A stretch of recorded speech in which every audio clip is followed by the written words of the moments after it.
At my father's funeral, my aunt laughed. Poor Olivia, still trying to act like she matters. My uncle said, her father died a crook with nothing. My cousins whispered about my pitiful family, mocking my shoes and tears. Even my mother stayed quiet. Then 3 black SUVs pulled up. Men in suits stepped out, bowed and said, Miss Olivia, the dawn is waiting. Did you see her shoes? Goodwill special. My cousin Madison's stage whisper cut through the October wind while my father's casket sat beside the grave. She wanted me to hear. She always wanted me to hear. And she's crying like her father was someone important, Madison continued, instead of the neighborhood embarrassment he actually was. Before we continue, I want to thank you for being here to witness Olivia's journey. If you believe family should protect each other, not tear each other down, please consider subscribing. It's free and helps us share more stories like this. Now let's see what happens next. Brett snorted his agreement. Aunt Rebecca smiled. Uncle Dennis nodded like Madison had said something profound instead of something cruel. I kept my eyes on Dad's casket. The modest one Mom and I had scraped together money to afford. The one Uncle Dennis had already called pathetic loud enough for the whole cemetery to hear. Mom stood beside me in silence. Not defending Dad. Not defending me. Just standing there like she'd stood at every family gathering for 23 years while her family tore us apart. Her father died a crook with nothing to his name, Uncle Dennis announced to anyone still listening. Criminal families breed criminal children. That's when I heard the engines. 3 black SUVs rolled through the cemetery gates with synchronized precision. 6 men in expensive suits emerged. The lead man, silver-haired, dangerous, unmistakably powerful, walked directly to me. He took my hand gently and bowed like I was royalty. Miss Olivia. The dawn has been waiting to meet you. Your father spoke of you every day. Vincent Moretti. Everyone in our city knows that name. My aunt made a choking sound. My uncle's face went gray. They'd just spent my father's funeral calling him a nobody. Mocking my tears. Laughing at my shoes.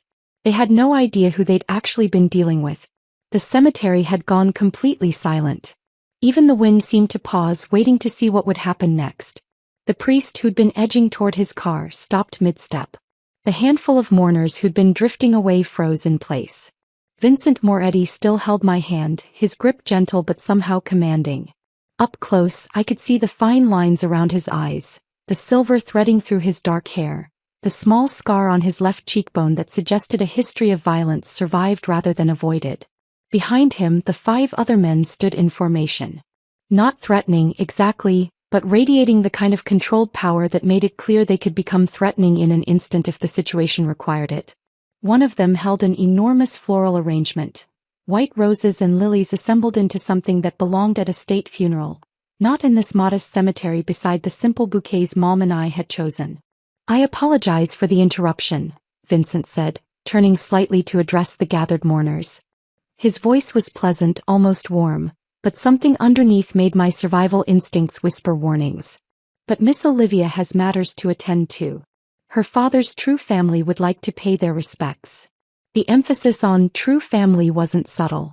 Neither was the way his gaze swept across Aunt Rebecca, Uncle Dennis, and my cousins before dismissing them as irrelevant. The man holding the massive floral arrangement stepped forward and placed it carefully beside Dad's grave. It dwarfed everything else there, a statement written in flowers that said, "This man mattered. This man was loved. This man was powerful enough that his death brings men like us to pay respects." Miss Olivia, Vincent said, his attention returning to me. When you're ready, the dawn is waiting to meet you. He would have come himself, but... He paused delicately. There are reasons your father kept certain aspects of his life separate from you. The dawn respected those boundaries. But now that Antonio has passed, there are things you need to understand about your heritage. My heritage. The word hung in the air like a question I didn't know how to ask. I looked at my mother one last time. She was staring at Vincent with an expression I'd never seen before. Terror and recognition mixed together in equal parts. Not surprise. Not confusion. Recognition. Mom. My voice came out steadier than I expected, considering my entire world had just tilted sideways. She met my eyes briefly, then looked away. When she spoke, her voice was barely a whisper, but it carried in the silent cemetery. Go with them, Olivia. Your father. He would have wanted this. The words confirmed something I'd been suspecting since the SUVs arrived. Mom had known something all along. Maybe not everything, but enough to recognize that men in expensive suits bowing to her daughter at a funeral weren't here by accident. She'd known Dad had secrets, connections, a life beyond the modest insurance salesman routine he'd maintained for 23 years. And she'd still stood silent while her family spent his funeral calling him a crook with nothing. Still said nothing while they mocked my tears and my shoes. Still chose their approval over our dignity, even knowing there was more to the story than they understood. The betrayal of that silence hurt worse than anything Rebecca or Dennis had said. I turned back to Vincent. I'll come with you. His expression warmed slightly, approval maybe or respect. He extended his arm toward the lead SUV, a gesture that was somehow both courtly and commanding. As I took his arm, Aunt Rebecca's voice rose behind us, shrill with panic. Caroline, what is happening? Who are these people? What was Antonio actually involved in? I didn't look back. Couldn't look back. If I looked at Mom's face right now, I might say something I couldn't take back. Or worse, I might cry, and I refused to give my mother's family the satisfaction of seeing me break. Vincent guided me toward the SUV with careful courtesy, like I was something precious that needed protecting. One of his men opened the back door. The interior was more luxurious than any vehicle I'd ever been inside. Leather seats that probably cost more than my college tuition, polished wood trim, an atmosphere of controlled power that made the space feel simultaneously safe and dangerous. Vincent settled into the seat across from me. The door closed with the solid sound of German engineering, sealing us into silence while outside my mother's family descended into chaos. Through the tinted window, I could see Aunt Rebecca grabbing Mom's arm, her mouth moving frantically. Uncle Dennis was staring at the SUVs like he'd just realized he'd made a terrible mistake. Madison and Brett stood frozen, their earlier mockery replaced by something that looked like fear. The SUV began moving, smooth and quiet. The cemetery fell away behind us. I know you have questions, Vincent said gently. His voice had softened now that we were away from the cemetery, away from the performance he'd been giving for my mother's family. And you deserve answers. But first, I need you to understand something important about your father. I waited, my hands clenched in my lap, still wearing the discount store shoes Madison had mocked. Antonio Castellano was Don Salvatore's nephew, Vincent said carefully, watching my reaction. His mother, your grandmother, was the Don's younger sister. Your father wasn't just connected to the Castellano family. He was family. Blood family. And in our world, blood is everything. The words didn't process immediately. Don Salvatore Castellano. The name was legendary in our city.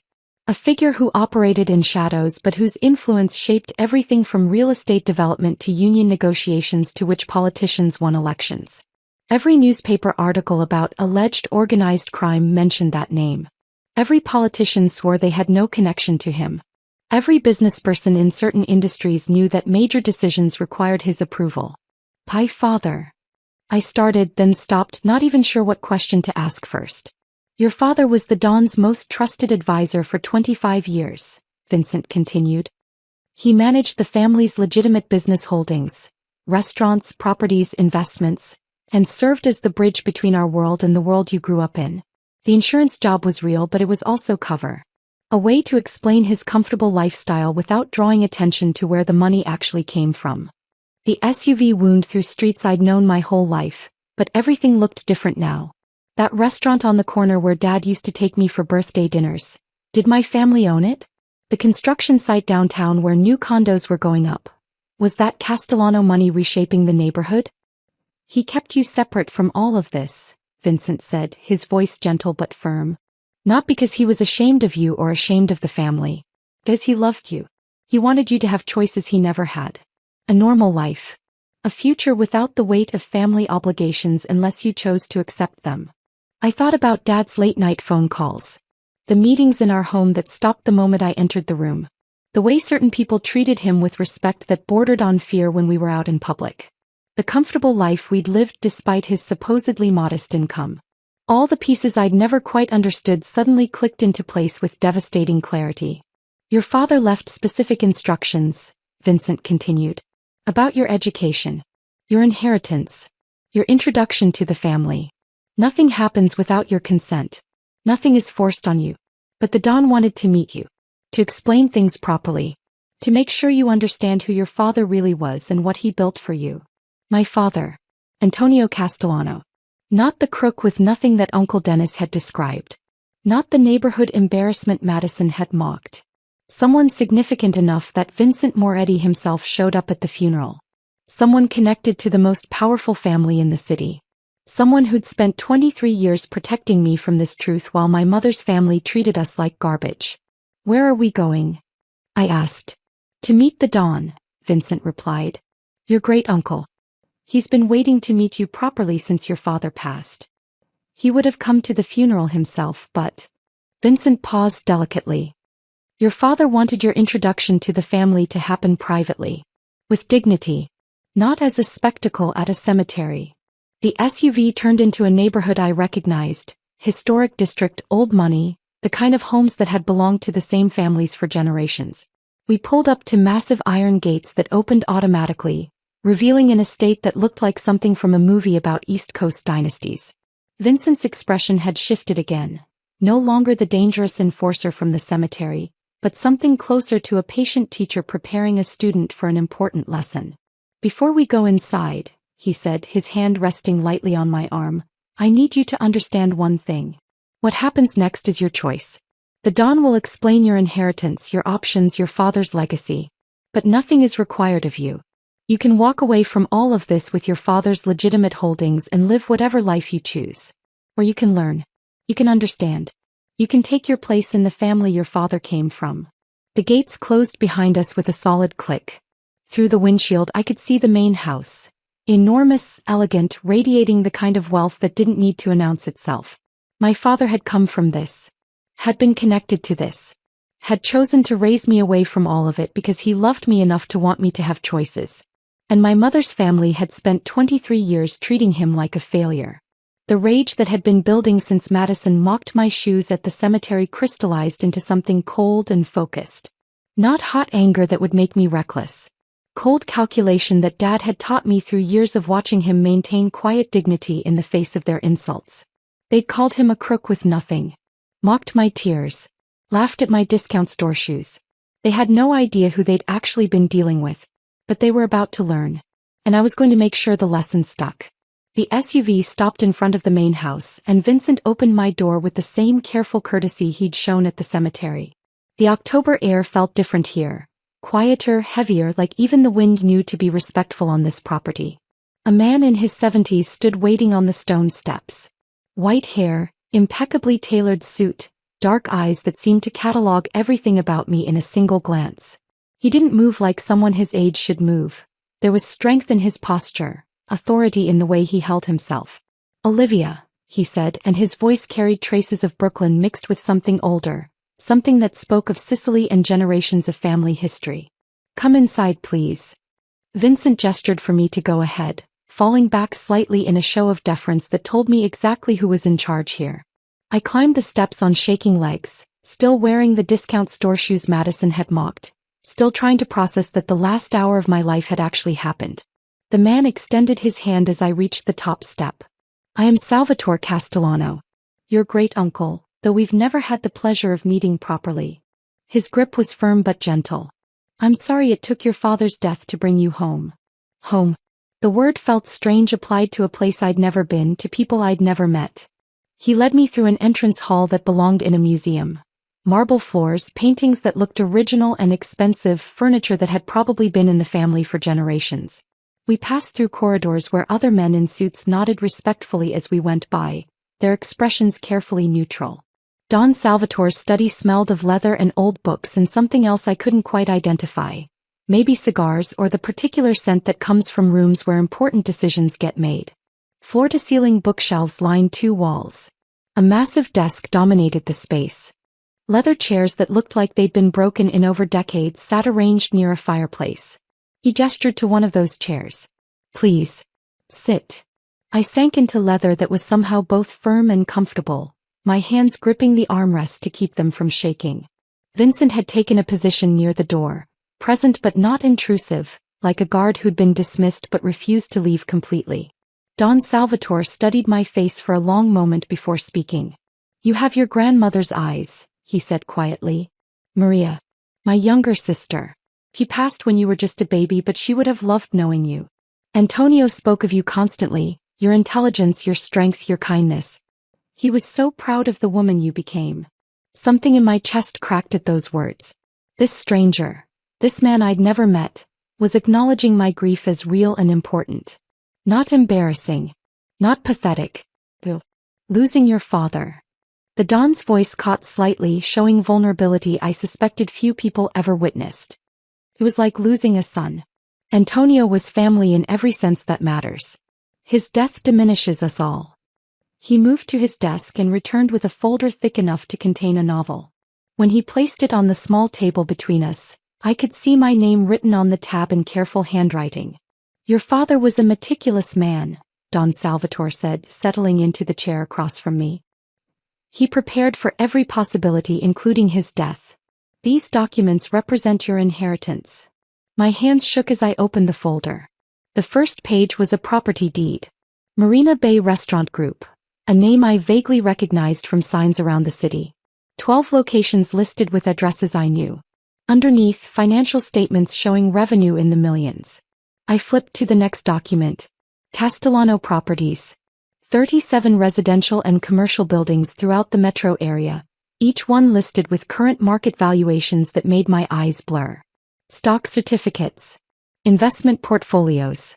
Bank statements with balances that had so many zeros I had to count them twice to believe what I was seeing. Your father, Don Salvatore said quietly, was worth approximately $42 million when he passed. Every legitimate penny of it now belongs to you. The room performed a slow rotation. I gripped the chair arms harder, trying to anchor myself to something solid while my entire understanding of reality restructured itself. $42 million. While Uncle Dennis called him a crook with nothing. While Aunt Rebecca mocked our modest lifestyle.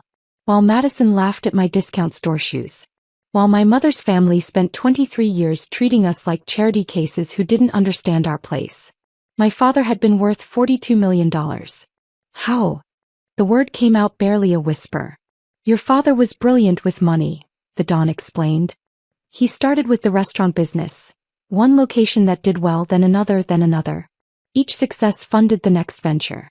He bought properties when the market was down, held them, sold when values increased.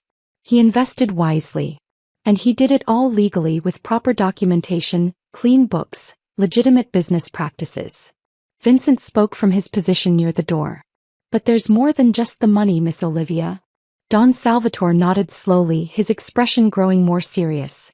He reached for another folder, thinner than the first but somehow heavier. Your father also held certain responsibilities within our family organization, the Don said carefully. He mediated disputes between businesspeople who couldn't use traditional courts. He provided protection services for legitimate businesses facing illegal threats. He ensured that certain operations, some legal, some less so, ran efficiently without unnecessary violence. He opened the second folder, revealing what looked like case files. Names, dates, situations, resolutions. I saw mentions of restaurant owners being extorted, construction companies facing sabotage, shop owners being threatened by gangs. Antonio solved problems, Vincent added. The kind of problems police can't or won't handle. The kind that require understanding both legitimate business and the less legitimate world that operates alongside it.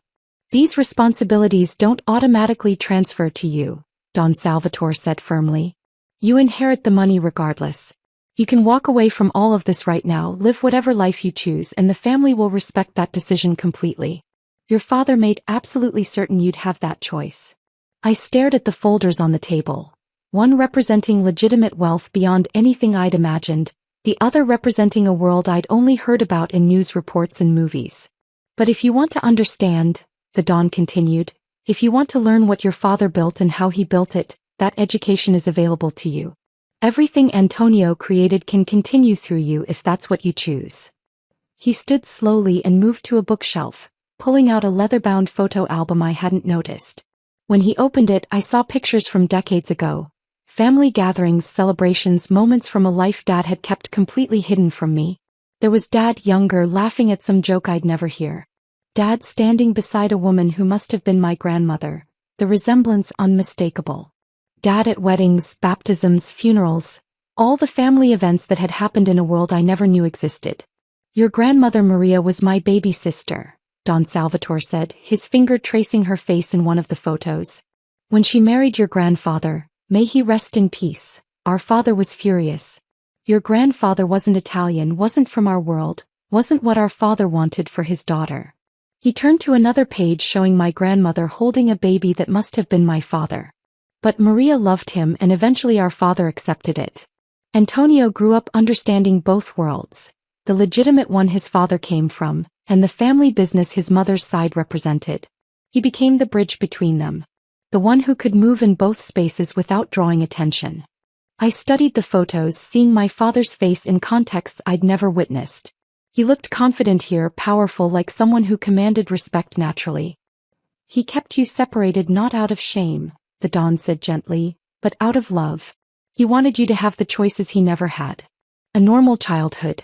A future without the weight of family obligations unless you chose to accept them.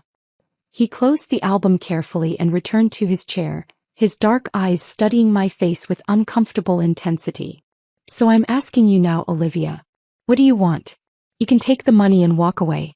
No one will judge you. No one will think less of you. Or you can stay. You can learn. You can understand the world your father came from and the legacy he built for you. I thought about my mother standing silent at the funeral. About Aunt Rebecca's cruelty. About Uncle Dennis calling Dad a crook. About Madison mocking my tears and my shoes while Dad's body waited to be buried. 23 years of being treated like garbage by people who had no idea who we really were. I want to learn, I said, my voice steadier than I expected. I want to understand what my father built. The Don's expression didn't change, but something in his eyes softened. Approval, maybe, or satisfaction. And I want certain people to understand exactly who they've been disrespecting, I added quietly. Don Salvatore and Vincent exchanged a look that said this was exactly the answer they'd hoped for. Then your education begins tomorrow, the Don said. Vincent will be your guide, your teacher, your protection as you learn to navigate your inheritance. But tonight you rest. Process what you've learned.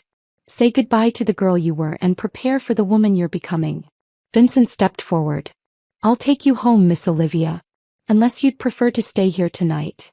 I shook my head. I needed to be in my own space, in the home I'd shared with Dad, to process everything that had happened in the past few hours. Don Salvatore stood and embraced me, not the formal hug of a business associate, but the genuine affection of family. Your father loved you more than anything in this world, he said quietly. Everything he did, every choice he made was to protect you and give you the future you deserved. Never doubt that. As Vincent drove me back through the city, I watched buildings and businesses pass by with new understanding. That restaurant where Dad used to take me for birthday dinners. Was it one of the 12 Marina Bay locations? Those apartments under renovation downtown, were they Castellano properties?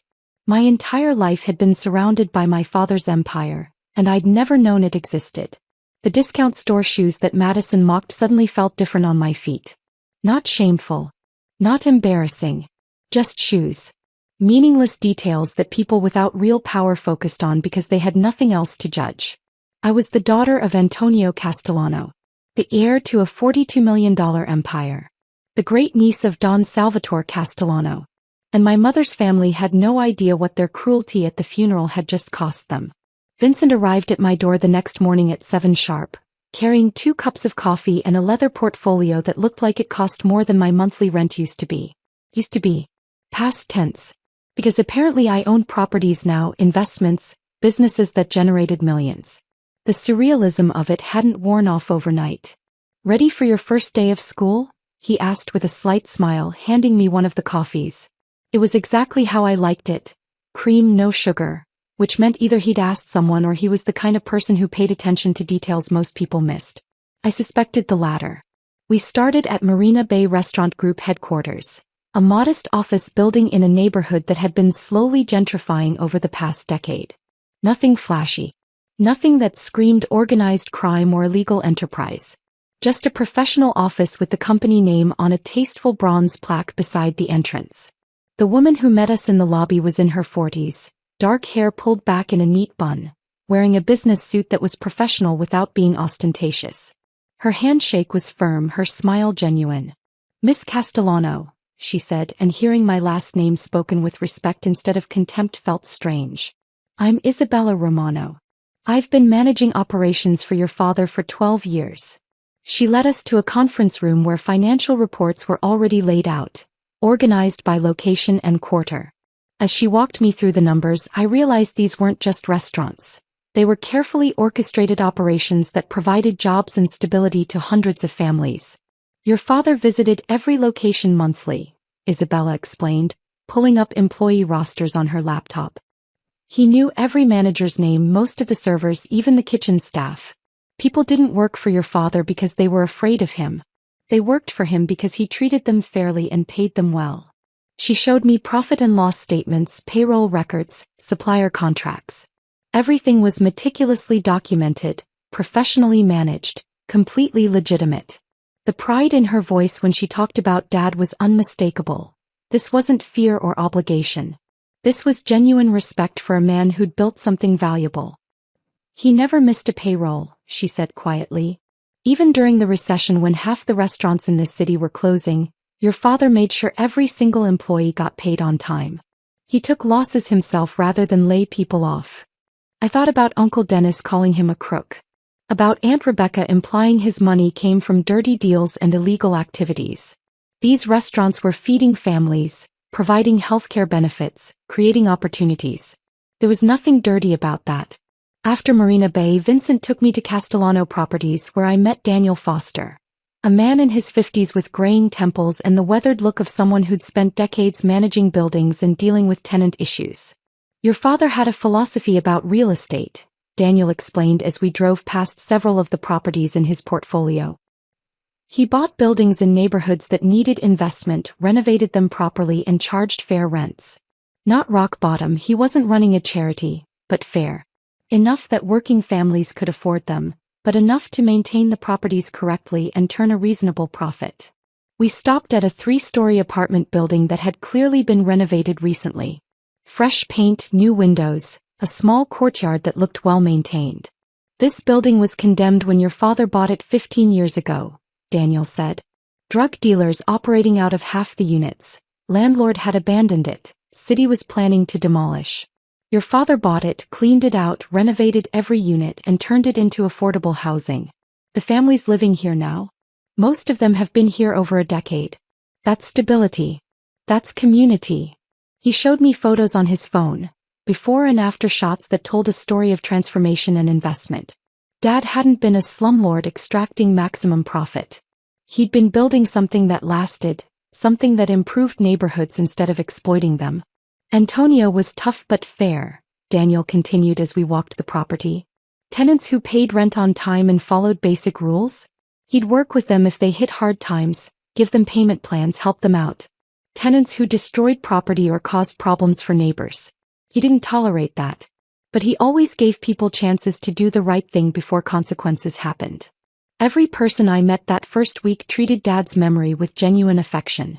Not the fake sympathy people offer at funerals.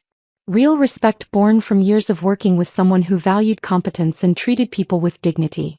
The contrast to my mother's family couldn't have been sharper. On the 4th day, Vincent took me to meet Elena Ricci in a small office above one of the Marina Bay restaurants. She was sharp-eyed and direct, with the kind of presence that suggested she didn't waste time on pleasantries. "Your father handled what we call community relations," she explained, gesturing to file cabinets that lined one wall of her office. "Problems that traditional channels can't or won't solve. Disputes that need mediation. Situations that require creative solutions." She pulled out a file at random and opened it on the desk between us. Inside were detailed notes about a restaurant owner being extorted by gang members who'd decided his business should pay protection money. "Police couldn't help," Elena said. "Victim was too scared to testify. Gang had political connections that made official intervention complicated. Your father stepped in, had conversations with the gang's leadership, explained that this particular business was under Castellano protection, and suggested they focus their activities elsewhere. Problems solved without violence." She showed me case after case. A construction company facing sabotage from competitors who didn't like honest bidding. A shop owner being pressured by loan sharks charging illegal interest. A family business being targeted by developers who wanted the property and didn't care about legal methods of acquisition. In each case, Dad had intervened. Sometimes with negotiations. Sometimes with pressure applied to the right people. Sometimes with solutions that existed in gray areas between legal and illegal. Your father prevented violence, Elena said firmly. The neighborhood mourned him because he kept people safe in ways the system couldn't or wouldn't. He wasn't a saint. This work requires getting your hands dirty sometimes. But he had principles. Protect the innocent. Stop the bullies. Make sure ordinary people could live and work without being victimized. It was a far cry from the criminal empire Aunt Rebecca always implied. Yes, Dad operated outside normal channels. Yes, some of his methods weren't strictly legal. But he was protecting people who had nowhere else to turn. On the 6th day, Vincent brought me to Bennett Auto Repair in a neighborhood I recognized from childhood. The shop was small but clean, with a hand-painted sign and a parking lot that should have been full of customers but held only 3 cars. Marcus Bennett came out wiping his hands on a rag, his face showing exhaustion that went deeper than physical tiredness.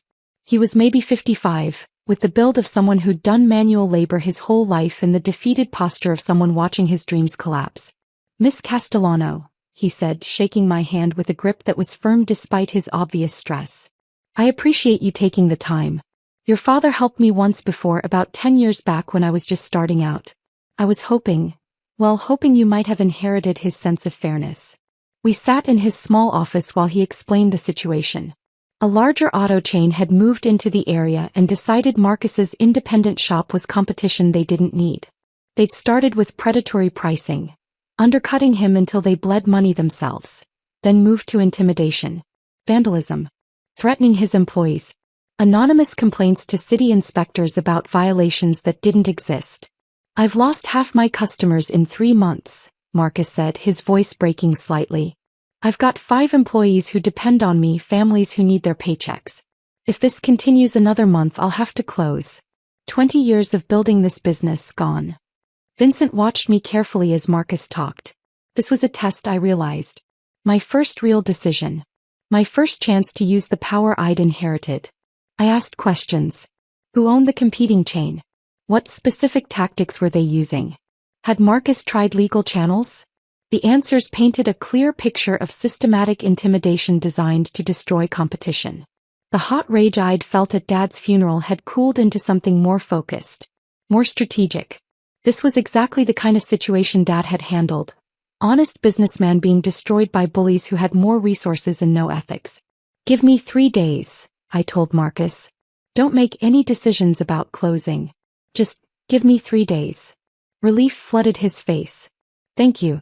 I don't know what you can do, but thank you for trying." As we left, Vincent's expression showed something close to approval. "Your father would handle it exactly that way," he said. "Listen, sis. Promise nothing specific but give hope. Then deliver results."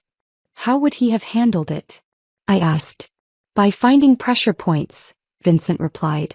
"Everyone has vulnerabilities. The trick is finding them and applying pressure precisely where it matters most. Not displays. Not threats. Just quiet, effective action that makes people realize continuing their current behavior will cost them more than they're willing to pay." I was beginning to understand what Dad had really done. Not violence. Not crude intimidation. Strategic application of pressure backed by information and resources most people didn't possess. Power used with precision instead of brutality. That evening I drove to the small house Mom and I had shared with Dad.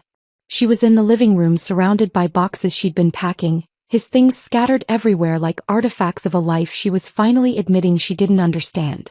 She looked up when I entered, her face showing guilt and something else.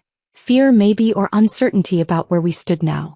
"Olivia," she said, standing awkwardly. "I wasn't sure you'd come back." I sat in Dad's chair, the worn recliner where he'd read newspapers and watched games and pretended his life was as simple as his insurance job suggested. "What did you know, Mom?" I asked directly. About Dad's real life. His family. His business. She sat back down heavily, her hands twisting in her lap. The silence stretched for nearly a minute before she finally spoke. I knew he came from money, she admitted quietly. I knew he had connections. Important connections. But Antonio kept details vague and I learned not to ask questions. Why? Because asking questions meant acknowledging things I didn't want to acknowledge, she said, her voice breaking. Your father told me once, early in our marriage, that his family's business involved activities that existed in gray areas. He said the less I knew, the safer I'd be. And I chose not to know. Even when your family treated him like garbage for 23 years? She flinched. I thought defending him would make things worse. That if I pushed back, my family would cut us off completely, and then where would we be? Where would you be, you mean? I corrected. You were worried about losing their approval. Not about Dad's dignity.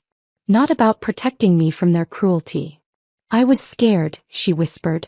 Of being alone. Of losing the only family I had left besides you and Antonio. So you sacrificed us instead. She started crying, quiet, defeated tears that should have moved me but mostly just made me tired. The men in the SUVs, she said after a moment. At the funeral. That was his family. Yes. And they came for you? They came to tell me who I really am, I said. Who Dad really was. What he built. She looked at me with an expression I couldn't quite read. Terror maybe, mixed with dawning realization that the modest life we'd lived had been an elaborate fiction Dad maintained to protect us. What are you going to do? She asked. Learn, I said simply. Understand what Dad created. Take my place in the family he came from. Olivia, that world is my birthright, I interrupted. Whether you like it or not. The gulf between us had never felt wider. She'd made her choices, silence, weakness, choosing comfort over courage. I was making mine. I left without promising to visit again soon. She didn't ask me to. 3 months passed while I learned to navigate my inheritance. 3 months of morning meetings with Vincent, afternoons studying business operations, evenings reviewing case files about Dad's community work. 3 months of transformation from the girl who'd stood at her father's grave in discount store shoes to someone who understood what real power looked like. Then Madison called. My phone rang on a Tuesday evening while I was reviewing property portfolios in the study of the townhouse I'd purchased. Modest by Castellano standards, but light years beyond the small house I'd shared with Mom and Dad. The number that appeared made me pause. I hadn't heard from any of Mom's family since the funeral. Olivia. Madison's voice had artificial sweetness that immediately raised every guard I'd learned to build over 3 months of education. I've been thinking about you so much. How are you doing? I let the silence stretch just long enough to be uncomfortable. I'm well, Madison. What can I do for you? Well, I know things were tense at Uncle Antonio's funeral.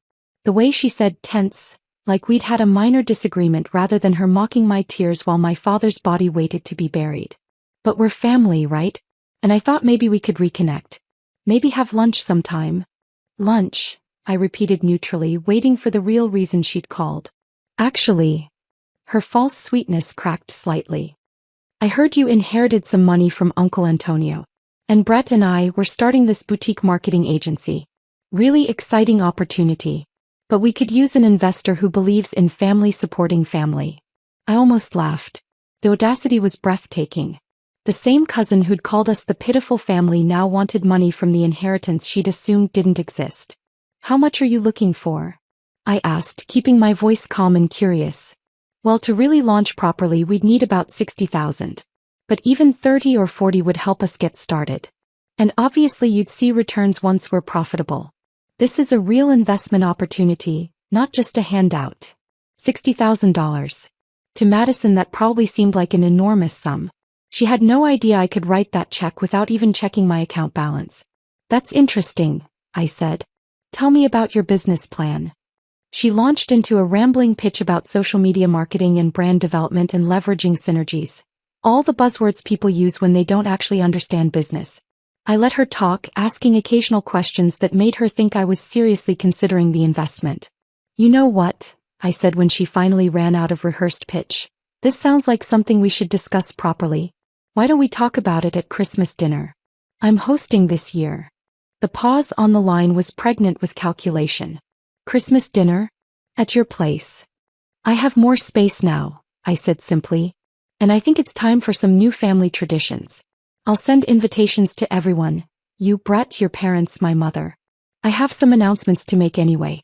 We can discuss your business proposal then.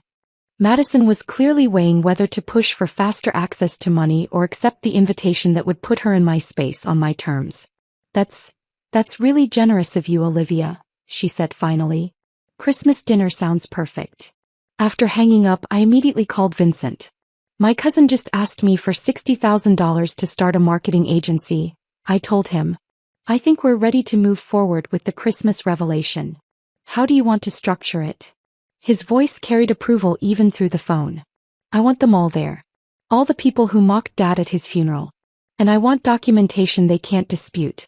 Bank statements, property deeds, business licenses. Everything that proves exactly who Dad was and what he built. Consider it done. I'll have complete dossiers ready by next week. The dossiers arrived in leather portfolios 5 days later. Vincent spread them across the dining table in my townhouse, and we reviewed each one systematically. Uncle Dennis first. His import business was hemorrhaging money. Poor inventory decisions, terrible vendor relationships, customers abandoning him for more reliable competitors. He was maybe 3 months from bankruptcy, but hiding it from everyone by taking cash advances on credit cards to cover basic expenses. He's been telling people business is great, Vincent said, tapping financial statements that told a very different story. But the numbers don't lie. He's drowning. Aunt Rebecca's folder was even more revealing. Credit card debt approaching 6 figures. Designer clothes purchased to maintain appearances while minimum payments got missed. Her credit score had dropped over 100 points in the past year alone. She buys things to prove she's successful, I observed, studying purchase histories. Handbags, jewelry, restaurant meals she can't afford. All performance. Madison and Brett's files showed similar desperation masked as ambition. Both had lost jobs in the past year. Madison from a marketing firm after missing deadlines repeatedly, Brett from a sales position after performance warnings he'd ignored. They were living off their parents while pretending to friends that they'd decided to pursue entrepreneurship. The marketing agency Madison had pitched was desperation in a business plan. No actual clients. No concrete strategy. Just hope that calling themselves business owners would somehow generate income. They've spent 23 years looking down on your family, Vincent said quietly, while building lives that are one financial crisis away from complete collapse. The irony was almost poetic. They'd mocked Dad as a poor crook while he sat on $42 million in legitimate assets. They'd called us pitiful while drowning in debt they couldn't acknowledge. I want to show them, I said. Not destroy them. Just show them the truth they've been too arrogant to see. Vincent nodded. Your father would approve of that approach. I spent the next week preparing. I purchased an estate in the historic district. Not the largest house available but impressive enough to make a statement. The kind of place where old money lived quietly but visibly. The address alone would raise questions. The Christmas invitations went out on heavy cardstock with elegant script. Formal but warm. Deliberately vague about what announcements I'd be making, just enough to ensure curiosity and attendance. Vincent connected me with an event coordinator who understood exactly what kind of dinner I wanted. Comfortable but clearly expensive. Catering from Marina Bay's flagship location. The one Isabella told me had hosted 3 governors and countless city officials over the years. Wines from Dad's personal collection that Vincent had transferred to my new home's wine cellar. Table settings that whispered elegance rather than shouting ostentation. The goal, I explained to the coordinator, is to create an atmosphere where they realize something's changed, but they can't quite identify what until we're ready to reveal it. We prepared presentation folders for each family member. Carefully selected documents about Dad's business holdings. Property deeds. Financial statements. Articles about community programs he'd funded. Nothing classified or sensitive, just legitimate proof of who Antonio Castellano had really been. Vincent suggested bringing Don Salvatore to the dinner. His presence would make the power dynamic unmistakable, he argued. I shook my head. This first revelation needs to be about Dad's legacy. About showing them who they disrespected. Not about intimidating them with family connections. That comes later if necessary. Your father would handle it exactly that way, Vincent said approvingly. The night before Christmas dinner, I met with Don Salvatore in his study. He poured 2 glasses of whiskey that probably cost more than my mother's monthly salary used to be. Another detail from my old life that felt increasingly distant. Tomorrow's a big day, he observed, settling into the leather chair across from me. Tell me what you hope to accomplish. I considered the question honestly. Part of me wants to see them suffer the way they made Dad and me suffer for 23 years. He nodded slowly, no judgment in his expression. That's natural. They hurt you. You want them to feel what that hurt was like. But I don't know if that's what Dad would want, I admitted. He spent his whole life being patient with them, dignified, taking their insults without striking back. Don Salvatore took a sip of his whiskey, studying me with those dark eyes that missed nothing. Let me tell you a story about revenge, he said finally. When I was young, maybe 25, a man humiliated my father at a public event. Made him look weak in front of people whose respect mattered. I wanted to hurt him. Wanted him to pay in blood for disrespecting my family. He paused, the memory clearly still sharp decades later. My father sat me down and explained something I've never forgotten. He said revenge should never be about destruction. It should be about balance. About teaching lessons that create understanding rather than just causing pain. What did you do? I asked. I showed the man the truth about himself, Don Salvatore replied. Revealed his own weaknesses and failures in ways he couldn't ignore or deny. Made him understand exactly what he'd done and why it was wrong. That lesson lasted far longer than any physical punishment would have. He leaned forward slightly, his gaze intense. You have the power now to destroy your mother's family financially. I could make a few calls and by New Year's their credit would be ruined, Dennis's business would be foreclosed, Rebecca would lose everything. It would be easy. But, I prompted. But is that what your father would have wanted? Don Salvatore asked. Antonio spent 23 years showing them quiet dignity in the face of cruelty. He taught you patience and strategy through his example. Would he want you to use his legacy to become the kind of person who destroys families? I thought about Dad reading the newspaper in his worn recliner. About the way he'd handled Mom's family's insults with calm responses that never stooped to their level. About the businesses he'd built that helped people instead of exploiting them. I want them to understand who they disrespected, I said slowly. To acknowledge their mistakes. To see the truth about themselves and about Dad. But I don't want to become the cruel person they were. Don Salvatore smiled, genuine warmth that transformed his usually stern expression. You're more like your father than you know, he said. Antonio would be very proud of the woman you're becoming. He raised his glass in a small toast. Tomorrow you show them the truth. You give them the chance to recognize their mistakes and choose how to respond. That's justice, Olivia. Real justice. Not revenge disguised as righteousness. I clinked my glass against his, feeling some of the anger that had been building for 3 months shift into something more focused. More controlled. Tomorrow my mother's family would learn exactly who Antonio Castellano had been. They'd see the empire they'd mocked, understand the legacy they'd dismissed, recognize the catastrophic error in judgment they'd made at his funeral. And then I'd give them a choice about what to do with that knowledge. Just like Dad would have done. Christmas Eve arrived with clear skies and cold air that felt appropriate for what I had planned. I stood at the window of my new estate watching the street, nerves and anticipation mixing in equal parts. This wasn't just dinner. This was the moment everything changed. Uncle Dennis's sedan pulled through the iron gates at exactly 5:45, 15 minutes early. They'd probably spent the drive speculating about where I'd gotten money for a house in this neighborhood, rehearsing questions disguised as concern. I watched them emerge from the car. Aunt Rebecca first, wearing what was probably supposed to be designer but looked like expensive knockoff even from a distance. Her head swiveled taking in the property, expression cycling through confusion and calculation. Uncle Dennis stepped out more slowly, his eyes already assessing, measuring, trying to determine what all of this cost.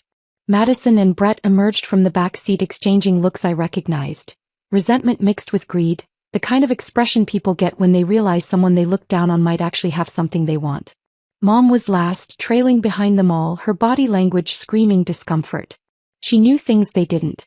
She understood that tonight wouldn't be the family reconciliation they were probably expecting.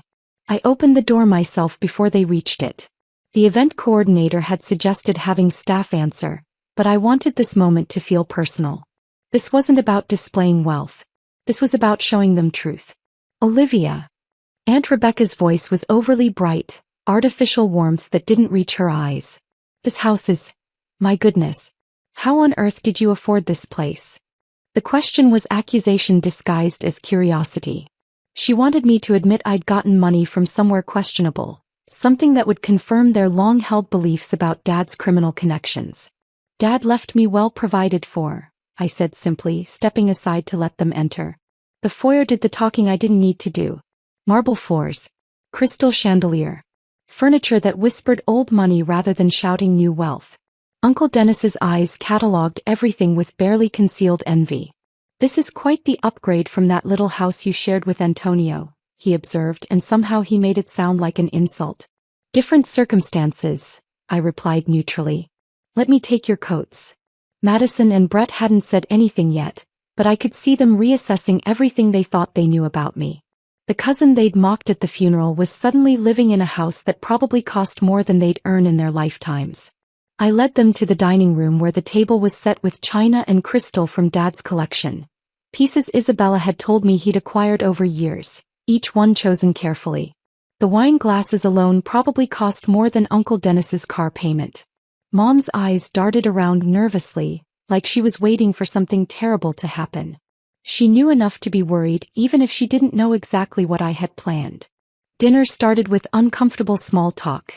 The catering staff, trained professionals from Marina Bay's flagship location, served appetizers while my mother's family made careful conversation that avoided acknowledging the obvious questions hanging in the air.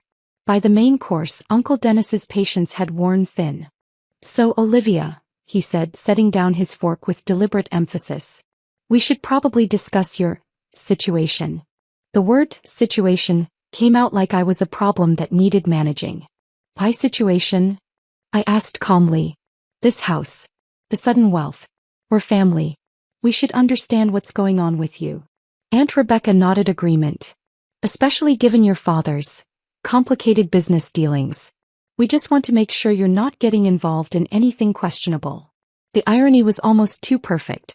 They were sitting in my house, eating my food, drinking wine from my cellar, and still managing to imply I was doing something wrong. Dad left me several things to manage, I said, keeping my voice level. I've spent the past 3 months learning about his business interests. Aunt Rebecca's laugh was sharp and disbelieving. Business interests? Antonio sold insurance, Olivia. He barely scraped by. Whatever money you think you have. Let me show you something, I interrupted, standing and retrieving the presentation folders Vincent and I had prepared. I placed one in front of each person at the table, my mother included. What's this? Uncle Dennis asked suspiciously. Information about Dad that you might not have known, I said, returning to my seat and opening my own folder. I thought it was time you understood who Antonio Castellano actually was. I started with Marina Bay Restaurant Group. Walked them through the business licenses, the property deeds, the financial statements showing 12 locations and annual revenue in the millions. Showed them employee rosters, tax returns, articles about the company's role in neighborhood revitalization. This is fake, Uncle Dennis said, but his voice lacked conviction. Antonio worked in insurance. I slid notarized documents across the table. Business licenses with official seals. Property deeds recorded with the city. Tax returns filed with the federal government. Every piece of paper was legitimate and verifiable. Madison's face had gone pale. Brett's nervous laugh sounded forced. Aunt Rebecca was staring at the documents like they might spontaneously combust if she looked away. I continued methodically through Castellano properties. 37 residential and commercial buildings. Current market valuations. Tenant agreements. Photos of renovated properties that had transformed neighborhoods. Then the investment portfolios. Stock certificates. Bond holdings. Diversified assets managed by registered financial advisors with documentation spanning 2 decades. I don't understand, Mom whispered, and I almost believed she was seeing these numbers for the first time. Almost. Dad built an empire, I said simply. A legitimate business empire that employed hundreds of people and improved thousands of lives. He just chose to live quietly and keep it private. Aunt Rebecca's voice went shrill. Why would he hide all this money if he actually had it? Why live in that tiny house and let Caroline work if he was worth $42 million, I finished for her. That's what Dad was worth when he died. And every legitimate penny of it came to me. The number landed like a physical blow. Madison actually gasped. Brett's fork clattered onto his plate. Uncle Dennis's face went through several colors before settling on a grayish white. Aunt Rebecca's expression cycled through shock, disbelief, rage, and finally something that looked like dawning horror as she processed what this meant. What she'd said at the funeral about a man worth $42 million. That's not possible, Uncle Dennis said weakly. We would have known. Your mother would have told us. Mom knew Dad had money, I said, looking at her directly. She just chose not to share that information with you. Isn't that right, Mom? She stared at her plate, saying nothing. Choosing silence again, just like at the funeral. I own property throughout this city now, I continued, my voice calm and factual. I employ hundreds of people. I manage community programs that have helped thousands of families. Everything you thought you knew about Dad and me was wrong. The silence around the table was deafening. Then Madison, desperately, tried to salvage her investment pitch. Olivia, I know this is a lot of information, but about the marketing agency Brett and I want to start. Why should I invest $60,000 in a business run by someone who mocked my shoes at my father's funeral? The question hung in the air like smoke. Madison's face flushed deep red. I didn't mean anything by that, she stammered. I was upset. People say things when they're upset. You called us the pitiful family, I said quietly. You and Brett whispered about how Dad died a crook with nothing. You mocked my tears while his body waited to be buried. I pulled out the second folder, the one with Vincent's research. Since we're talking about business investments, let me share some information about your financial situations. Uncle Dennis's business was failing. The import company hemorrhaging money from poor decisions and bad management. 3 months from bankruptcy but hiding it from everyone. Aunt Rebecca's credit card debt approaching 6 figures. Designer purchases she couldn't afford, maintaining appearances while drowning in minimum payments. Madison and Brett both unemployed for nearly a year, living off their parents while pretending to be successful young professionals. The marketing agency was desperation masked as entrepreneurship. I didn't need to be cruel about it. The numbers spoke for themselves. You spent 23 years calling us poor, I said, my voice level.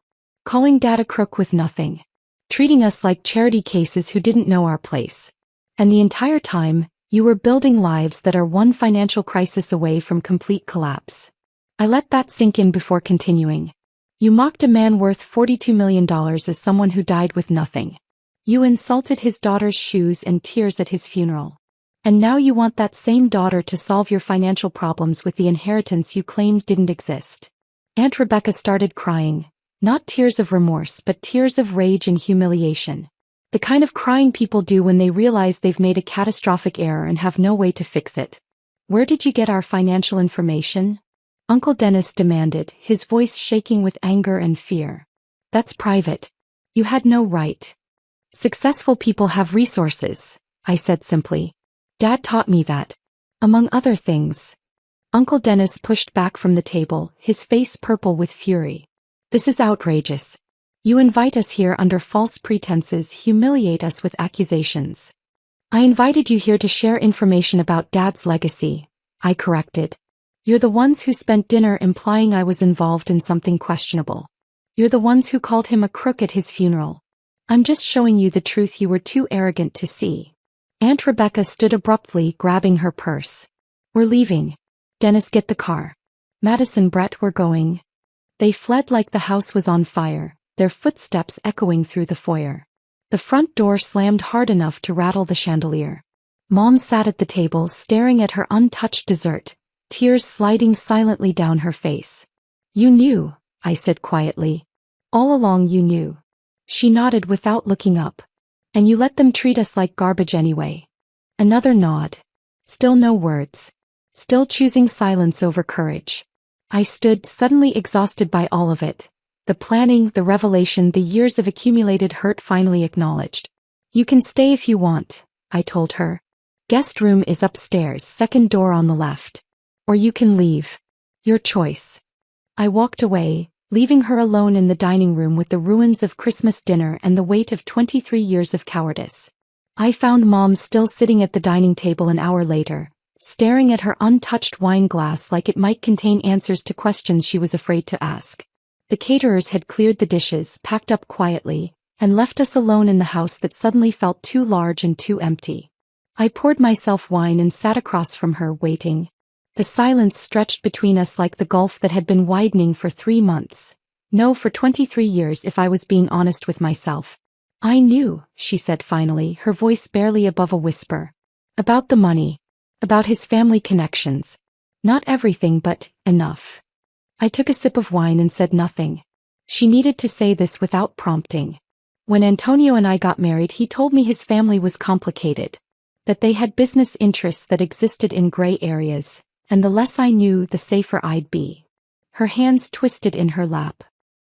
He made me promise never to tell my family because he didn't trust them. He said they'd either try to use the information against us or accidentally expose things that needed to stay private. So you knew he had money, I said quietly. You knew he came from power. And you still let them treat us like charity cases for 23 years. I thought defending him would make things worse, she said, tears starting to flow again. I thought if I pushed back, if I acknowledged what I knew, my family would cut us off completely. And then where would we be? Where would you be, you mean? She flinched but didn't deny it. I was scared of being alone. Of losing the only family I had left besides you and Antonio. I kept telling myself that their opinions didn't matter, that as long as we knew the truth, what they thought was irrelevant. But it did matter, I said. Because their cruelty hurt Dad. It hurt me. And you chose to let that happen rather than risk your relationship with people who didn't even respect you. I know. Her voice cracked. The funeral was the worst. Hearing Dennis call Antonio a crook, hearing Madison mock you, knowing I should say something but being too terrified to speak up. I kept thinking about what would happen if I defended him.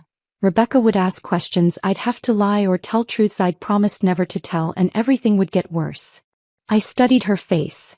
The woman who'd raised me, who'd read me bedtime stories and helped with homework and taught me to drive. The woman who'd also stood silent while her family destroyed us piece by piece.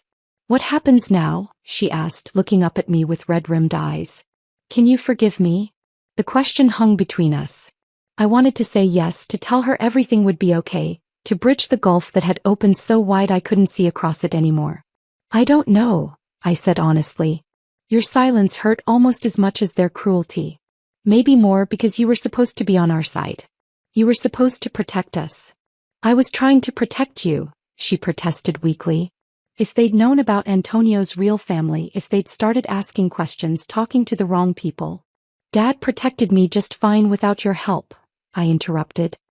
He built an empire while keeping me completely safe.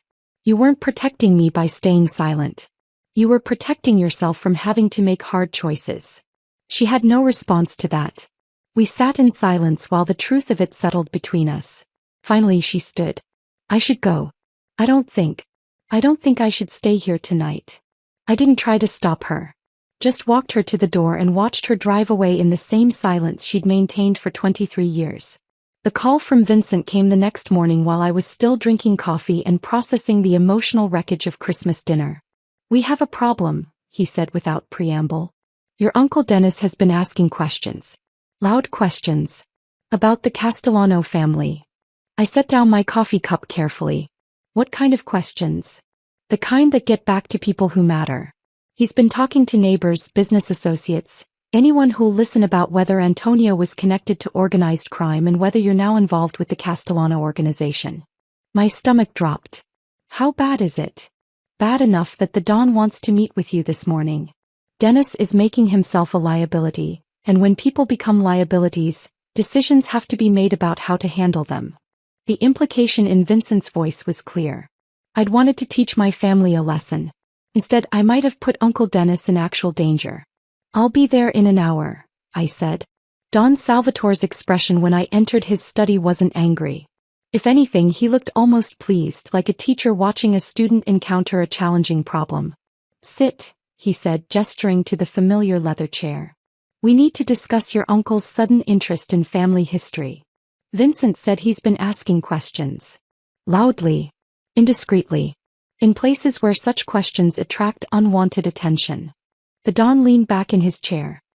He's telling anyone who'll listen that his niece is connected to the Castellano organization and he wants to understand what that means. Several people have asked me whether we have a problem that needs handling. The words, needs handling, carried implications that made my mouth go dry. I don't want him hurt, I said quickly. He's ignorant and cruel, but he's still family. That's the right instinct, Don Salvatore said, nodding approval. But let me ask you a different question. What would you do if Dennis's questions put you in danger? Or your mother? What if his indiscretion exposed family business to authorities who'd love an excuse to investigate Castellano operations? I hadn't thought that far ahead. I'd been so focused on showing them the truth about Dad that I hadn't considered the consequences of revealing my own connections to the family. Actions have consequences beyond what we intend, the Don continued, his voice patient but firm. Having power means taking responsibility for what that power sets in motion. You wanted your family to understand who they'd been disrespecting. Now they know. And now they're reacting in ways that create new problems requiring new solutions. He poured 2 small glasses of whiskey despite the early hour. You have 3 options, he said. 1. Vincent visits Dennis with a clear warning that further questions will have serious consequences. This is effective but creates fear and resentment. People who are frightened sometimes do unpredictable things. I nodded, following his reasoning. 2. We provide Dennis with information that satisfies his curiosity but contains nothing actually damaging. Give him enough truth to stop him digging, but carefully controlled truth. This requires trust that he'll accept what we tell him and stop asking questions. And the 3rd option? Give him what he wants, Don Salvatore said simply. His business is failing. He needs money. We provide a loan, substantial enough to solve his immediate problems, with terms generous enough that he feels grateful rather than trapped. In exchange, he stops asking questions about family matters that don't concern him. He studied my reaction carefully. Your father would have chosen option 3. Antonio believed in solving problems by creating obligations and relationships rather than enemies and fear. Turn a potential threat into someone who owes you favors. It's more expensive in the short term but more effective long term. Before I could respond, my phone rang. Unknown number, but something made me answer. Olivia? It's your Aunt Melissa. I hadn't heard that voice in years. Mom's youngest sister had moved to Oregon after marrying young and mostly disconnected from the family drama. We exchanged Christmas cards but rarely spoke. Aunt Melissa? I stepped out of the Don's study into the hallway. Is everything okay? I just got off the phone with Rebecca, she said, her voice tight with anger. She called ranting about Christmas dinner, about how you humiliated them with lies about Antonio's wealth. She wanted me to back her up, to agree that you were being cruel and inappropriate. What did you tell her? I told her she was an idiot who finally got what she deserved. Melissa's laugh was sharp. I wanted to hear your side directly, though. What actually happened? I gave her the condensed version. The funeral, my education into Dad's real life, the Christmas revelation about his wealth and legacy. Good, Melissa said when I finished. Rebecca and Dennis treated Antonio like garbage for years. I always thought it was cruel and unfair. You never said anything. Because saying something would have meant getting dragged into family drama I wanted no part of. She paused. But there's something you should know. Something I never told anyone because Antonio asked me to keep it private. I waited, feeling Don Salvatore's presence in the study behind me, listening. When my husband left me 12 years ago, I was broke and desperate. Had 2 kids, no job, no savings. I called Antonio because I didn't know where else to turn. Her voice softened with memory. He sent me $15,000. Said it was a gift, not a loan. Told me family was supposed to help family without keeping score. That money got me through the worst 6 months of my life. I hadn't known. Dad had never mentioned it. He made me promise not to tell Rebecca or Dennis, Melissa continued. Said they wouldn't understand, that they'd either judge me for needing help or judge him for giving it. So I kept it private. But I never forgot that your father saved me when my own sister wouldn't have lifted a finger to help. Thank you for telling me, I said quietly. There's more, Melissa said, her tone shifting. Rebecca is talking about challenging Antonio's will. She's claiming he must have acquired his wealth through illegal means and therefore it should be redistributed to legitimate family members. She's looking for lawyers who'll take the case.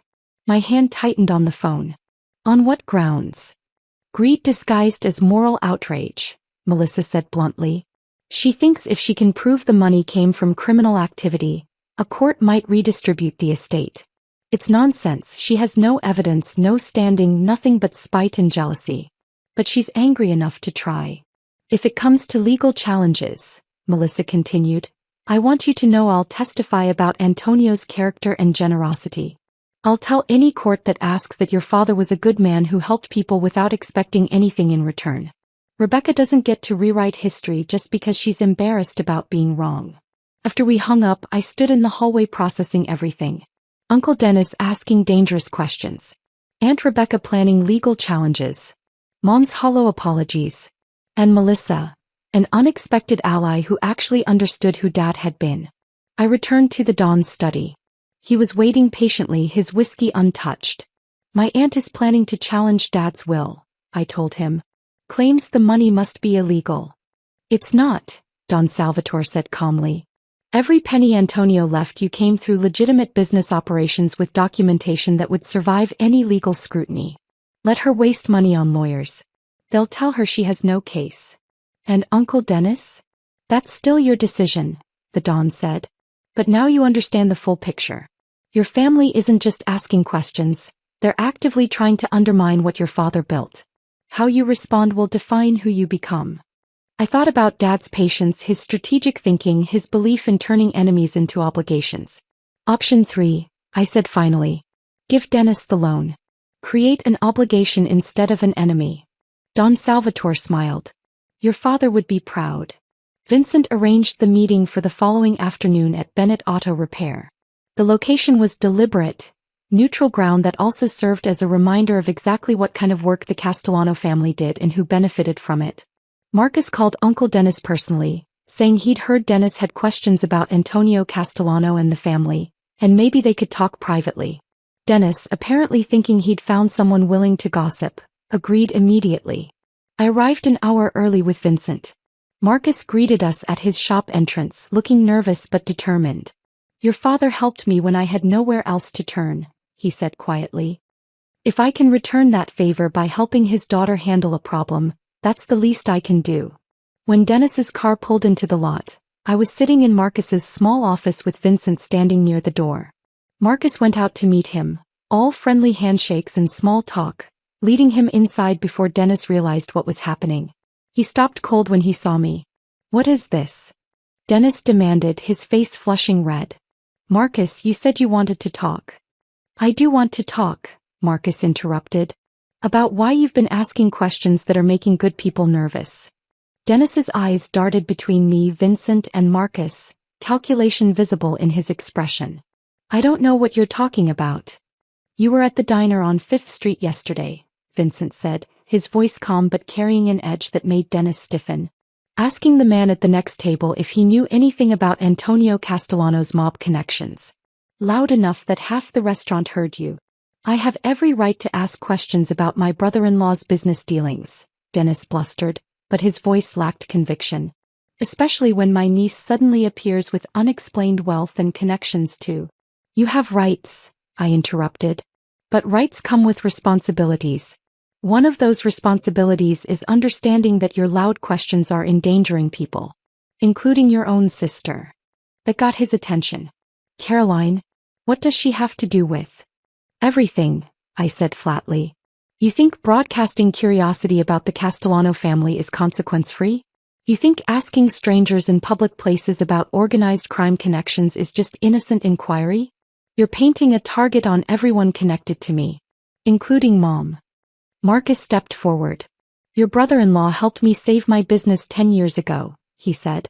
When larger competitors tried to destroy me through intimidation and vandalism, Antonio intervened. He made sure I could keep my shop open, keep my employees working, keep supporting their families. He gestured at the shop around us. Everything you see here exists because Antonio Castellano believed honest businesspeople deserved protection from bullies. That's what the Castellano family does. They help people who have nowhere else to turn. And your questions, Vincent added quietly, are making people wonder if we have a problem that needs handling. Do you understand what I'm saying, Dennis? Dennis's face had gone pale. He was finally grasping that this wasn't abstract gossip. This was real danger he'd stumbled into through arrogance and stupidity. What do you want from me? He asked, his voice small. I leaned forward. I'm going to make you an offer. Just once. Pay attention because I won't repeat it. He nodded mutely. Your business is failing, I said. Not because of bad luck or market forces, but because you make poor decisions and treat people badly. Money alone won't fix that. But I'm willing to provide a one-time cash infusion of $50,000 to stabilize your immediate problems. His eyes widened with desperate hope. I'll also introduce you to business consultants who actually know what they're doing. People who can help you restructure your operations properly, if you're willing to listen and follow their advice.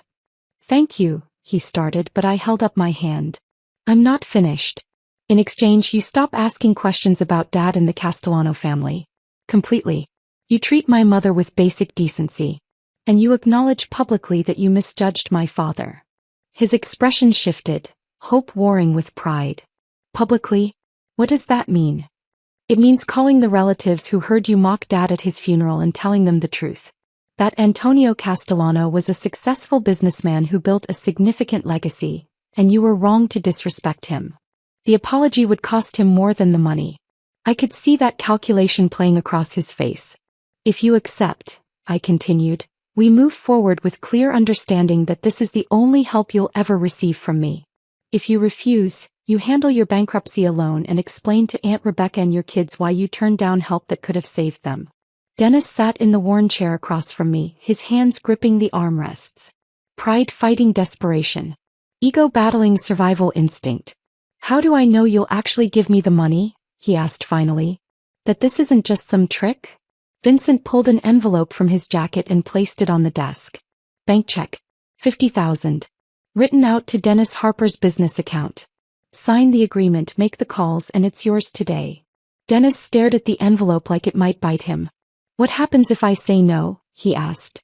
Then you leave, I said simply. And we never have this conversation again. And you figure out bankruptcy on your own while wondering what would have happened if you'd chosen differently. The silence stretched. I could see him working through scenarios, trying to find an angle, a way to get the money without paying the price I was demanding. The calls, he said finally. What exactly do I have to say? The truth. That you misjudged Antonio Castellano. That he was a successful businessman who built legitimate enterprises. That you were wrong to disrespect him at his funeral and you regret your words. Who do I call? Start with Aunt Melissa. Then whoever else heard you call Dad a crook with nothing. I pulled out my phone. We'll do it right now. On speaker. So there's no confusion about whether you kept your end of the agreement. He looked at Vincent, who remained expressionless. Looked at Marcus, who just shrugged. Looked at me and saw no mercy, no flexibility, just the deal on the table and the clock ticking. Fine, he said finally. I accept. I handed him my phone with Melissa's number already pulled up. Make the call. His hand shook slightly as he dialed. When Melissa answered, I put it on speaker. Dennis, she said surprised. I wasn't expecting to hear from you. Melissa, He cleared his throat. I need to tell you something. About Antonio. About what I said at his funeral. I waited. So did everyone else in the room. I was wrong, Dennis said, the words coming out stiff but clear. Antonio Castellano was a successful businessman who built legitimate enterprises and contributed to his community. I misjudged him completely. I disrespected him at his funeral and I regret my words. The silence on the other end of the line was loaded.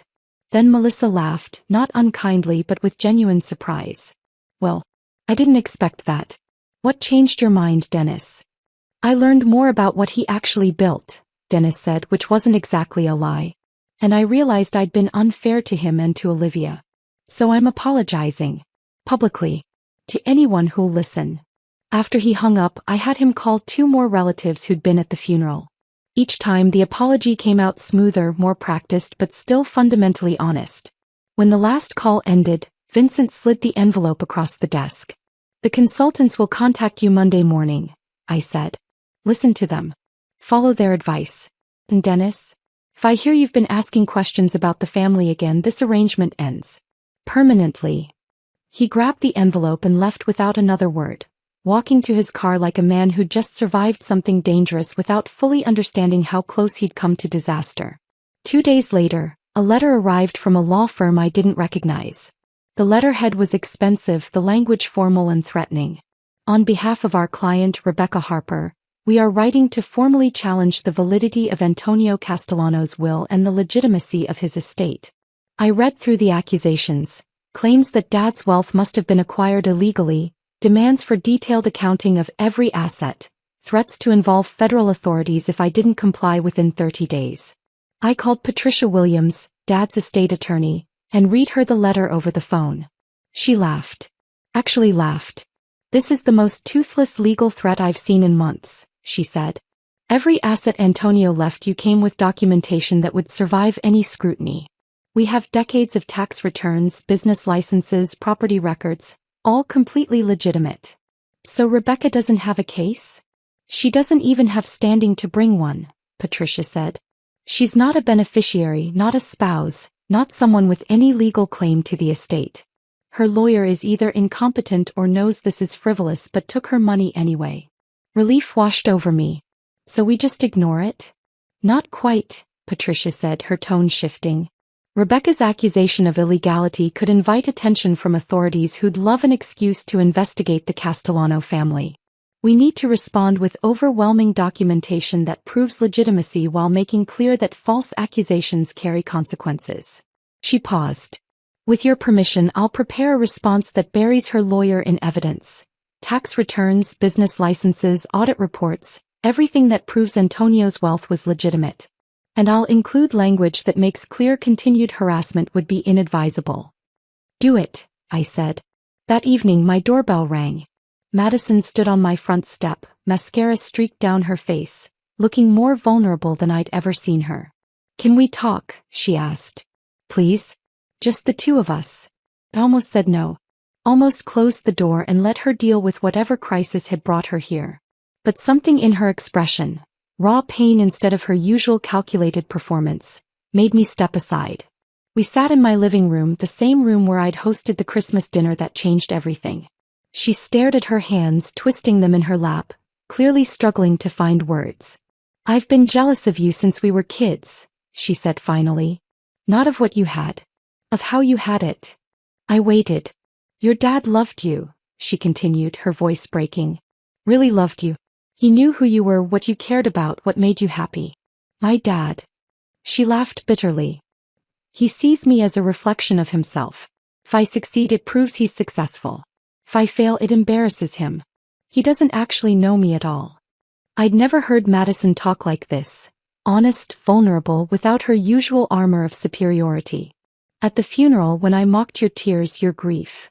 She looked up, meeting my eyes. Part of me was angry because I knew I'd never have that kind of loss. Because I've never had that kind of love. And that made me cruel in ways I'm ashamed of now. "What changed?" I asked. "My parents told me I'm being disloyal by not supporting Mom's legal challenge against you," she said. "That a good daughter would stand with family regardless of whether they're right or wrong. And I realized, they don't actually care about me. They care about my usefulness. My compliance." She wiped at her tears. "I'm not asking for money. Or favors. I just wanted to apologize. Actually apologize for the first time in my life without any agenda behind it." I studied her face, looking for the calculation, the performance I'd learned to expect. But all I saw was exhaustion and honesty. "If you're serious about starting over," I said slowly, "building something real instead of just pretending, I know people who could help you find legitimate work. But it would mean earning your success instead of having it given to you." Madison nodded. "I understand. And I know I don't deserve your help after how I treated you. But if you're willing to give me a chance, I'll prove I'm serious about changing." For the first time, I saw something genuine in her expression instead of the mask she usually wore. Maybe redemption was possible. Even for people who'd spent years being cruel. 6 weeks passed in a blur of business meetings, legal responses, and the gradual reshaping of relationships that had been broken for decades. Then Don Salvatore called with an invitation. "I'm hosting an event," he said. To honor your father's contributions to the community. Scholarships he funded, businesses he helped establish, families he assisted during hard times. It should have happened years ago, but Antonio preferred working quietly. Now it's time people understood what he built. The event was held at Marina Bay's flagship restaurant on a Saturday afternoon in early February. Over 100 people filled the space. Business owners, scholarship recipients, community leaders, people whose lives Dad had touched in ways I was only beginning to understand. Uncle Dennis and his family received invitations. I didn't expect them to come. But when I arrived, there they were, sitting in the back looking uncomfortable but present. Even Aunt Rebecca had shown up, though she wouldn't meet my eyes. Don Salvatore opened the event with a speech about community, family, and the quiet ways that good people improve the world around them. He talked about Dad's business acumen, his dedication to helping others, his belief that success meant nothing if it didn't improve people's lives. Then he did something I hadn't expected. He invited Uncle Dennis to speak. My uncle stood slowly, walking to the microphone like a man approaching something he'd been dreading. His face was pale, his hands gripping note cards that shook slightly. "I'm Dennis Harper," he began, his voice uncertain. "Antonio Castellano's brother-in-law. And I owe everyone here an apology, but especially my niece Olivia." He glanced at me, then back at his notes. "For 23 years I misjudged Antonio completely. I let prejudice and misunderstanding blind me to who he really was and what he was building. I called him a crook. I treated his family with disrespect. And at his funeral..." His voice cracked slightly. "At his funeral I said things that were cruel and completely wrong." The room was silent except for Dennis's voice. Antonio Castellano was a successful businessman who built legitimate enterprises that employed hundreds of people and improved this community in ways I never bothered to see. He was generous, principled, and dedicated to helping people who had nowhere else to turn. And I was too arrogant to recognize any of that. He looked directly at me. "Olivia, I'm sorry. For the funeral. For every family gathering where I made you feel small. For every time I disrespected your father's memory. I was wrong about everything." It wasn't eloquent. His delivery was awkward and parts of it sounded rehearsed. But it was sincere. And public. And exactly what I'd asked for. Afterward, people approached me with stories about Dad I'd never heard. A woman whose medical bills he'd paid when her insurance lapsed. A man whose small restaurant Dad had helped save during the recession. A teenager who'd received a scholarship that made college possible when her family couldn't afford it. "Your father never wanted recognition," the teenager's mother told me, tears in her eyes. "He just wanted to help. That's the kind of person he was." I stood there listening to story after story, realizing Dad had touched far more lives than I'd ever known. This gathering was showing me the full scope of his legacy. Not just the businesses and properties, but the human impact of 25 years of quiet generosity. As people started leaving, Mom appeared at my elbow. "Can we talk?" she asked quietly. "Privately." We found a quiet corner in the restaurant, away from the remaining guests.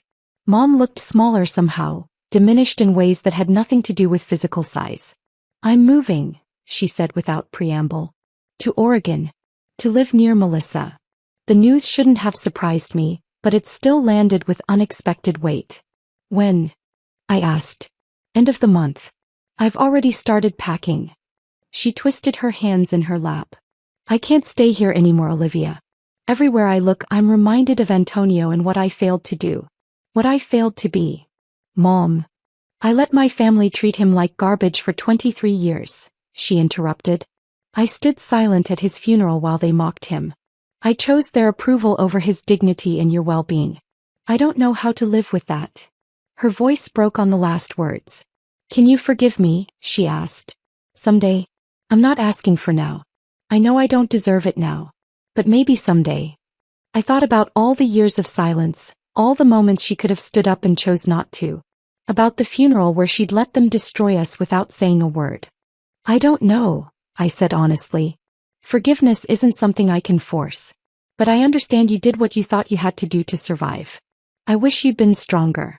I wish you'd chosen us. But I understand." She reached into her purse and pulled out an envelope, worn at the edges like it had been handled many times over the years. "Your father wrote this for you 10 years ago," she said. "He made me promise not to give it to you until you were older and ready to understand. Think, I think you're ready now. After she left, I sat alone in that quiet corner and opened the letter with shaking hands. My dearest Olivia. Asterisk, if you're reading this, I'm gone, and I hope your mother had the wisdom to give this to you when the time was right. There are things I need you to know, things I couldn't say while I was alive without revealing truths I wanted to protect you from. Asterisk. Asterisk, I built an empire, yes. Accumulated wealth, created businesses, established connections. But none of it matters compared to the only thing I got completely right, being your father. Asterisk. Asterisk, by the time you read this, you'll probably know about my real family, about the Castellano organization, about the world I kept separate from you. I made that choice deliberately. Not because I was ashamed of you or ashamed of that world, but because I wanted you to have choices I never had. Asterisk. Asterisk, real strength isn't about power or money, Olivia. It's about knowing who you are and what you stand for even when the world tries to tell you different. It's about making choices based on principles rather than fear. It's about using whatever resources you have to make life better for people who can't do it themselves. Asterisk. Asterisk, if you choose to walk away from everything I built, I'll be proud of you. If you choose to embrace it and continue the work, I'll be proud of you. The choice is what matters. The freedom to decide your own path. Asterisk. Asterisk, remember that dignity and patience are their own forms of strength. Remember that revenge is hollow but justice is necessary. Remember that the measure of a person isn't what they accumulate but what they give and who they protect. Asterisk. Asterisk, I love you more than all the money in all the banks in all the world. You are my greatest achievement, my proudest legacy, my best self made real. Asterisk. Whatever you choose, whatever you become, know that I'm proud of you. With all my love. That. I cried in that quiet corner of the restaurant, finally grieving properly without anger or revenge or plans clouding the loss. Just pure grief for the man who'd loved me unconditionally and built an empire to protect me while teaching me to be strong enough not to need it. The months that followed were full of learning and building. Vincent continued my education in both legitimate business operations and the more complex aspects of family obligations. I established the Antonio Castellano Foundation, expanding the scholarship programs and community assistance initiatives Dad had funded quietly for years. Madison actually followed through on her promise to change.